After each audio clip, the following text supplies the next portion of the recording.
ప్రభు ఇంకా గొప్ప అద్భుతమైన స్వస్థత కార్యాలు మన మధ్యలో చేయబోతూ ఉండగా మీరు కూడా ఎక్కడ అనారోగ్యం ఉందో అక్కడ చేపెట్టుకుని ప్రార్థన చేద్దాం. ఆ తర్వాత ఆయిల్ కొరకు కూడా ప్రార్థన చేయబోతున్నాం. మహాపరిశుద్ధమైన నా ప్రియ తండ్రి, కనికరంగల దేవా, అయ్యా నా తండ్రి, నీవు రాఫావి కదా నాయన, స్వస్థపరిచే యెహోవా అని నీకు పేరు కదయ్యా.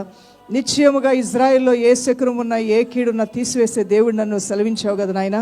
నీ ప్రజలే కదా నా తండ్రి ఇజ్రాయిల్ అనగా ఈరోజు నీ ప్రజలే కదా ప్రభా నీ సన్నిధిలో వేడుకుంటుంది. వారి జీవితాల్లో నా తండ్రి ఏ శకునములు, ఏ కీడులు, ఏ మంత్రతంత్ర చీకటి శక్తులు ఉన్నా వాటిని యేసునామములో బంధిస్తున్నాము. వాటి నుంచి విడుదలివ్వండి అయ్యా. అదే రీతిగా అరికాళ్ళ నుంచి నన్నెత్తి వరకు స్త్రీ సంబంధిత వ్యాధులు, పురుష సంబంధిత వ్యాధులు, పసిబిడ్డల్లో వచ్చే వ్యాధులు, యవన బిడ్డలు వచ్చే వ్యాధులు, వంశపారంపర్యంగా వచ్చే వ్యాధులు, అయా అతని దీర్ఘకాల వ్యాధులు, అయా మందులు వాడినా పోనటువంటి వ్యాధులు, ఎంత ప్రయాసపడినా వదలనటువంటి భయంకరమైన వ్యాధులు, ఉన్న వ్యాధులు కాకుండా ఇంకా ఎన్నో రకరకాల వ్యాధులతో అతని ఎముకల నొప్పులతో, మెడ నొప్పులతో, బలహీనతలతో, అయా నాతన్ని ప్రభా దేహంలో ఉన్న అవయవాలు చెప్పుకోలేటువంటి నాతన్ని ప్రభా వ్యాధి పేరేంటో కూడా చెప్పడానికి వీలైనటువంటి వ్యాధులతో నీ ప్రజలు ఒకవేళ బలహీనతో బాధపడుతున్నారేమో, అటువంటి వారు ఈ ప్రార్థనలో నీ సన్నిధిలో కన్నీరు కారుస్తున్నారేమో. నాయనా తండ్రి, ఎన్నో విషయాల్లో విడుదలిచ్చావు, ఈ స్థితి నాకు మార్చు ప్రభా, నన్ను విడిపించు ప్రభా అని వేడుకుంటున్నారేమో నాయన. మానసిక రుగ్మతలతోనూ, యాంగ్జైటీతోనూ, నాతని ఆటిజంతోనూ, బిడ్డలో ఉన్న ఆటిజంతో తల్లిదండ్రులు ఏడుస్తున్నారేమో నాయన. దయగల నాతను నువ్వు కాకపోతే ఎవరు మమ్మల్ని తాకగలరు నాయన. నువ్వు విడిపించకపోతే ఎవరు విడిపిస్తారయ్యా? మాకు ఇంకెవరూ లేరు కదా, నీవే కదా మా దేవుడు, ఏకైక దేవుడు నీవే కదా నాయన. జీవంగల దేవుడే, నిన్నే కదా మేము నమ్ముకున్నాం ప్రభువా. నీ ప్రజల మధ్యలో ఉన్న రోగాల్ని నీవే కదా తీసివేయవలసిందయ్యా. ఉపవాస ప్రార్థనతో వారు మొరపెట్టుకొంచుండగా కనికరం చూపించండి ఆయన. చెవిటి వారికి, మూగవారికి నీ కృప దయచేయండి, గుడ్డి వారికి నీ కృప దయచేయండి ఆయన. పక్షవాయుతో బాధపడుతున్న వారికి నీ కృప దయచేయండి, కుంటి వారికి నీ కృప దయచేయండి ఆయన.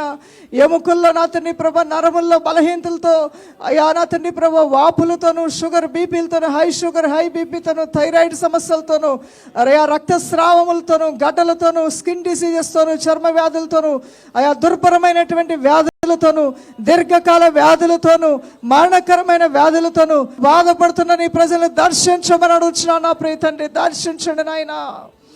యేసునాథా, మీరే వారిని ముట్టి స్వస్థపరచమని అడుగుచున్నాను. ఓ ఈ సమయంలో అపవాదైన సాతానా, నీపైన అధికారం తీసుకుంటున్నాను. దేవుని సేవకురాలుగా అపవాది నీపైన అధికారం తీసుకున్నాను. రోగములకు కారణము ఒకవేళ నీ వల్లనే వచ్చింటే ఆ దుష్టుడి క్రియ యేసునామములో లయమైపోవును గాక. అపవాదిన సాతాను వల్ల వచ్చిన ప్రతి తెగులు, ప్రతి వ్యాధి, ప్రతి రోగము యేసునామములో ప్రతి దేహాన్ని విడిచిపోమని గద్దిస్తున్నాను, గద్దిస్తున్నాము. విడుదల యేసునామములో కలుగును గాక, స్వస్థత యేసునామములో కలుగును గాక.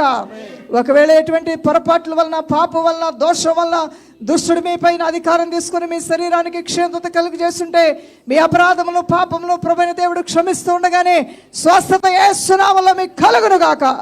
అపవాది దేవుని ప్రజలు ఆయన సన్నిధిలో పశ్చాత్తాపడుతుండగా వారి మీద నుంచి నీ యొక్క హస్తమును తీసివేయమని ఆజ్ఞాపిస్తున్నాను, ఆజ్ఞాపిస్తున్నాం యేసు నామములో. స్వస్థత కార్యములు రిలీజ్ అవునుగా యేసు నామములో. విడుదల కార్యములు రిలీజ్ అవునుగా యేసు నామములో. ప్రతి చీకటి శక్తులు బంధించబడునుగా యేసు నామములో. స్వస్థత శీఘ్రముగా మీకు కలుగునుగా యేసు నామములో. చప్పలు కొడుతూ దేవుని నామానికి మహిమ చెల్లిద్దాం. Thank you father, thank you father. పరిశుద్ధుడా మీకే స్తోత్రములు నాయనా. హల్లెలూయా, హల్లెలూయా. లక్షలు ఖర్చు పెట్టిన పోని రోగాలతో, అయా లక్షలు ఖర్చు పెట్టి ఐసీలోను, హాస్పిటల్లోను, అయ్యా మెదడులో అతన్ని రక్తం గడ్డగట్టడం వలన బ్లడ్ క్లాట్స్ ఉన్నాయని, హార్ట్ ప్రాబ్లంతో అతని డిసీజెస్తో హాస్పిటల్లో ఆపరేషన్ అయిన దేవుని బిడ్డలు ఎవరైనా ఉంటే వారిని ముట్టమని అడుగుతున్నాను ఆయన. అయ్యా వారి ప్రియుల కొరకు ఎవరైనా కన్నీరు కార్చి ఏడుస్తూ ఈ సమయంలో ప్రార్థన మొరలు విజ్ఞాపనలు చేస్తూ ఉంటే వారిని దర్శించి స్వస్థపరచమని అడుగుతున్నాను ఆయన. ఎక్కడెక్కడ నీ ప్రజలు ఉన్నారో అక్కడికి నీ స్వస్థత కార్యాన్ని పంపమని అడుగుతున్నాను. పరిశుద్ధాత్మ కార్యాన్ని అక్కడ జరిగించమని అడుగుతున్నాను.